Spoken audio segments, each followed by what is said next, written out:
আমাৰ সদৌ অসম সংখ্যালঘু ছাত্ৰ ইউনিয়নৰ নৱনিৰ্বাচিত কেন্দ্ৰীয় সমিতি ঘোষণা কৰা হৈছে আৰু আপোনালোকে জানে 21, 22, 23 এই তিনিদিনীয়া বৰ্ণাঢ্য কাৰ্যসূচীৰে তেজপুৰত আমাৰ অধিৱেশন অনুষ্ঠিত হ'ল আৰু আমি তাতে অংশগ্ৰহণ কৰিছিলোঁ। আজি আমি ঘৰমুৱা হ'লোঁ আৰু এই অধিৱেশনত মোক সভাপতি হিচাপে পুনৰবাৰ তৃতীয়বাৰৰ বাবে নিৰ্বাচিত কৰিছে কাৰ্যকৰী সভাপতি হৈছে ইমতিয়াজ হুছেইন ডাঙৰীয়া, মুখ্য উপদেষ্টা আইনুদ্দিন আহমেদ ডাঙৰীয়া আৰু আমাৰ সাধাৰণ সম্পাদক মিন্নাজুল ইছলাম আৰু কুদ্দুছ আলী চৰকাৰ ডাঙৰীয়াৰে 71জনীয়া এখন সমিতি গঠন কৰা হৈছে। বৰ ধুনীয়া আৰু বৰ্ণাঢ্য কাৰ্যসূচীৰে এই অধিৱেশন হৈছে তেজপুৰত, সাংস্কৃতিক নগৰী তেজপুৰ।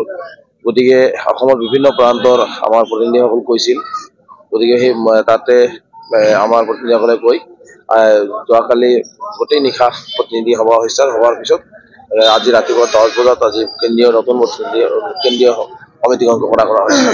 গতিকে আমি আশাবাদী, যিখন কেন্দ্ৰীয় সমিতি ঘোষণা কৰা হৈছে আমি আশাবাদী যে অহা দিনবিলাকত সংখ্যালঘু ৰাইজৰ আৰ্থ সামাজিক ৰাজনৈতিক শৈক্ষিক সমস্যাসমূহ সমাধান কৰাৰ ক্ষেত্ৰত গুৰুত্বপূৰ্ণ ভূমিকা ল'ব। সদায় আমচুৱে ভূমিকা লৈ আহিছে। আপোনালোকে জানে আমাৰ গৰাখহনীয়া সমস্যা আছে, টিবটৰ সমস্যা আছে, NRCৰ সমস্যা আছে, উচ্ছেদৰ নামত আমাক অন্যায় অত্যাচাৰ কৰা হৈছে। এইবিলাক প্ৰতিৰোধ কৰিব লাগে, চৰমাটি পট্টা দিব লাগে, ভূমিহীন মানুহ পট্টা প্ৰদান কৰিব লাগে। গতিকে এই ছাত্ৰ ছাত্ৰীসকলৰ শৈক্ষিক দিশ আগুৱাই লৈ যাব লাগে, সমাজৰ পৰা কুসংস্কাৰ ড্ৰাগছ মুক্ত সমাজ কৰিব লাগে। এই কথা বাৰ্তাবিলাক লৈ নতুন উদ্যম, নতুন সাহসেৰে সদৌ অসম সংখ্যালঘু ছাত্ৰ আগন্তুক দিনবিলাকত কাম আগবাঢ়ি যাব। গতিকে আমি আশাবাদী অসমৰ সংখ্যালঘু সমাজ যাতে সদৌ অসম সংখ্যালঘু ছাত্ৰ সহায় সহযোগিতা আগবঢ়ায় আৰু আমচুৰ যি লক্ষ্যৰ উদ্দেশ্য সেই লক্ষ্যৰ উদ্দেশ্যক আগুৱাই লৈ যোৱাত সহায় কৰে।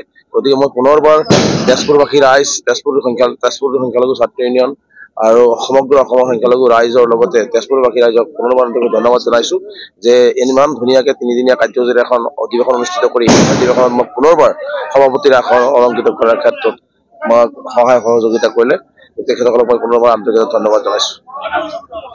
আপুনি যিহেতু তিনিবাৰৰ কাৰণে তিনিবাৰ নিৰ্বাচিত হৈছে অলৰেডি আৰু আপোনালোকে NRCৰ ক্ষেত্ৰত মানে বিভিন্ন ক্ষেত্ৰত NRCৰ লগত জড়িত যুঁজ দি আহিছে আৰু অৱশেষত NRCৰ সফল ৰূপ ধাৰণ কৰিছে। এই ক্ষেত্ৰত আমচুৰ কি ক'ব আপুনি? চাওক, 1980 চনৰ পৰাই অসমৰ সংখ্যালঘু সমাজৰ কাৰণে আমচুৱে বিভিন্ন ক্ষেত্ৰত যুঁজিছে। NRCৰ ক্ষেত্ৰত যুঁজি আছে, ডিভোটাৰ ক্ষেত্ৰত যুঁজি আছে, শৈক্ষিক উন্নয়নৰ ক্ষেত্ৰত যুঁজি আছে, হিমন্ত বিশ্ব শৰ্মা ডাঙৰীয়াৰ অন্যায় প্ৰতিৰোধ কৰিবৰ কাৰণে আমচুৱে যুঁজি আছে, হিমন্ত বিশ্ব শৰ্মাৰ অন্যায়ভাৱে সংখ্যালঘুৰ লগত অত্যাচাৰ কৰিছে সেই অত্যাচাৰ বন্ধ কৰাৰ যুঁজি আছে। ছাত্ৰ ছাত্ৰীয়ে শিক্ষা পোৱা নাই, ছাত্ৰ ছাত্ৰীসকলে শিক্ষক পোৱা নাই, ৰাস্তা ঘাট পোৱা নাই, বিদ্যুৎ পোৱা নাই, খোৱা পানী পোৱা নাই, এই সকলো সমস্যাবিলাক সমাধান কৰাৰ ক্ষেত্ৰত সদৌ অসম সংখ্যালঘু ছাত্ৰ ইউনিয়ন, মই সেইকাৰণে কৈছোঁ আৰ্থ সামাজিক ৰাজনৈতিক আৰু শৈক্ষিক সকলো দিশ সামৰি সদৌ অসম সংখ্যালঘু ছাত্ৰ ইউনিয়ন যুঁজি আছে। গতিকে আগন্তুক দিনবিলাকত সংখ্যালঘু ৰাইজৰ সমস্যাখিনি সমাধান নোহোৱালৈকে অধিক শক্তিশালীভাৱে অসমৰ ভূমিত সদৌ অসম সংখ্যালঘু ছাত্ৰ ইউনিয়ন যুঁজি যাব আৰু তাৰ কাৰণে বদ্ধপৰিকৰ।